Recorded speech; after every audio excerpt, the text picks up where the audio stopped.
je sais, et Dieu lui-même sait.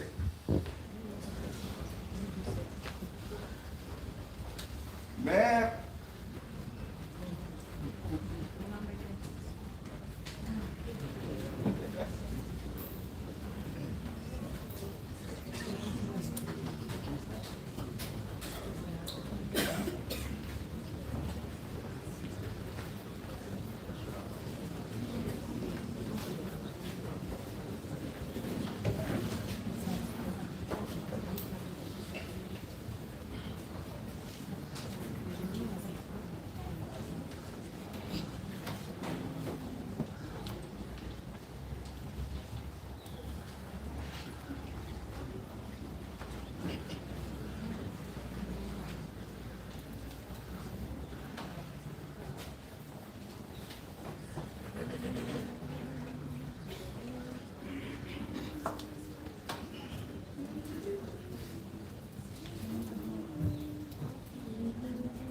je disais que je sais et que Dieu lui-même sait.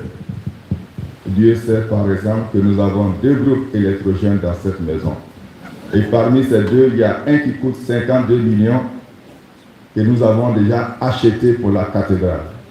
Il est là, il a été déjà utilisé. Donc il n'y a pas de raison qu'il n'y ait pas de courant ici dans la cathédrale. Mais précisément, c'est dans ce contexte historique, humain et financier que la parole de Dieu nous interpelle et nous invite ce matin. Quiconque fait partie du peuple de Dieu, qu'il monte à Jérusalem, qu'il bâtisse la maison du Seigneur. Esdras, chapitre 1, versets 1 à 6. Et c'est le texte que nous avons écouté en première lecture.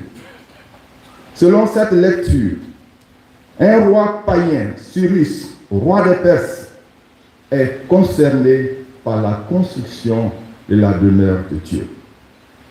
À sa suite, les populations résidant en Israël, comme celles qui habitent loin d'Israël ou dans la diaspora, sont concernées par la construction de la demeure de Dieu.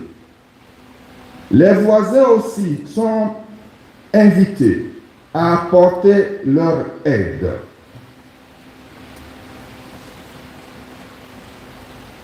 On sait que selon Luc 7, verset 5, c'est un païen, un centurion romain qui a bâti la synagogue.